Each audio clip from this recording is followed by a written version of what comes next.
Nine वेली धोलन जिसकी शादी को भी 15 रोज ही गुजरे थे, हॉस्पिटल बेड पे बैठी हुई एक पेपर पे लिख रही है कि मेरा शोहर लताफ और उसकी माँ ने मुझे तेजाब पिला दिया है। ये इंतहाई अफसोसनाक वाकया है जो कि गुजरांवाला में पेश आया है। इस वाकये की तमाम तर डिटेल आज के इस व्लॉग में मैं आपके साथ शेयर करूंगा। अस्सलाम वालेकुम, मैं हूं रिजवान अली, आपकी खिदमत में हाजिर हूँ और आप देख रहे हैं मेरा जो है ना वो बहुत बुरी बला है। ये भी वाकया कुछ इस तरह से है कि ससुराल के लालच की वजह से आज एक नौजवान लड़की की मौत वाकया हो जाती है। 12 सितंबर को एक रुखसार नामी लड़की जिसकी उम्र 24 साल है, उसकी शादी एक अल्ताफ से होती है। रुखसती हो जाती है, शादी हो जाती है, तो सारे फंक्शन होने के बाद जब रुखसार जो अपने घर चली जाती है, तो 1-2 दिन गुज़रने के बाद जब वो वापस अपने वालिदैन के घर आती है और बाद में अपने ससुराल चली जाती है।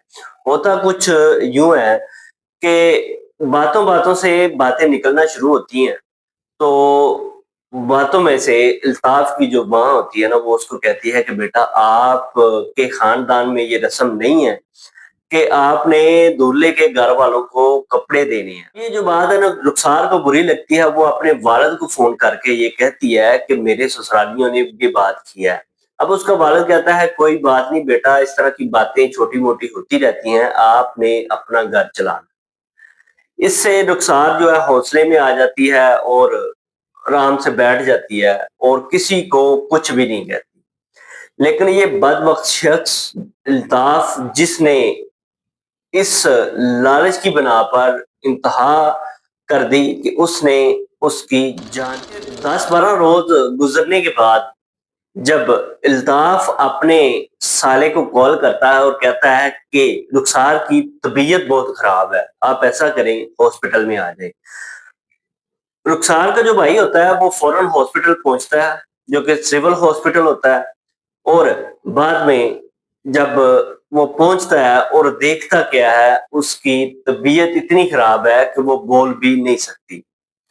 और जब बोल नहीं सकती तो वो अपने वालिदैन को वापस कॉल करता है और कहता है कि आप हॉस्पिटल पहुंचे, रुखसार की तबीयत नहीं ठीक।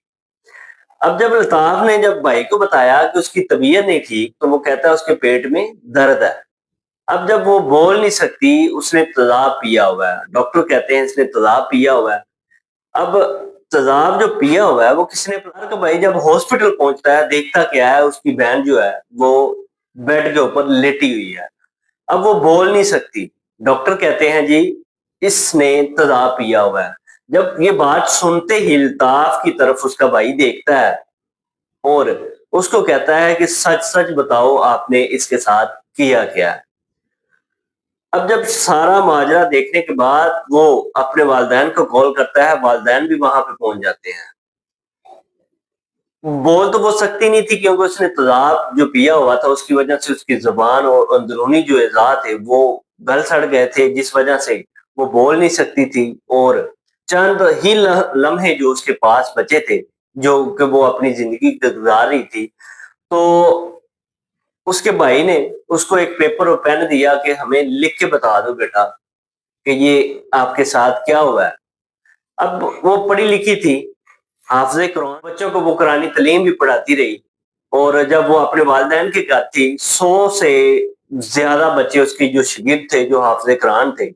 अब वो पेपर पे उसको भी पता है कि मेरी तबीयत ख़राब है, अब कोई पता नहीं मेरे पास कितना टाइम है। वो पेपर पे हिम्मत करके लिख के देती है कि अल्ताफ़ और उसकी वालिदा ने मुझे जो तेज़ाब है वो पिलाया है, जिसकी वजह से ये मेरी हालत हुई है। और उसके बाद उसकी मौत वाक़या हो जाती है।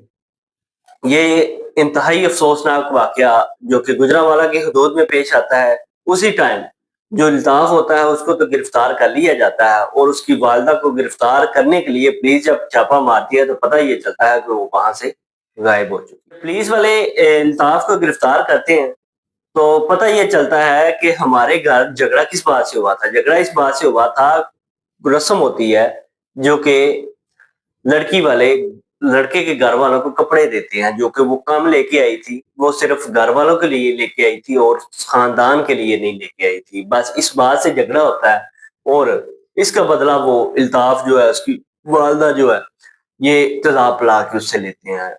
ایک نوجوان لڑکی جس کی عمر 24 سال ہے، اس کو بے دردی کے ساتھ قتل کر دیا۔ یہ کوئی آج کا اور یہ پہلا واقعہ نہیں ہے۔ اس سے پہلے گجرانوالہ کے اندر ایک نوجوان لڑکی کو اس کی ساس اور اس کی نند نے بے دردی کے ساتھ موت دی اور اس کے جسم کے اعضاء جو ہے گندے نالے میں پھینکے۔ دیکھنے کے لیے میرے چینل کو سبسکرائب کریں۔ اللہ حافظ۔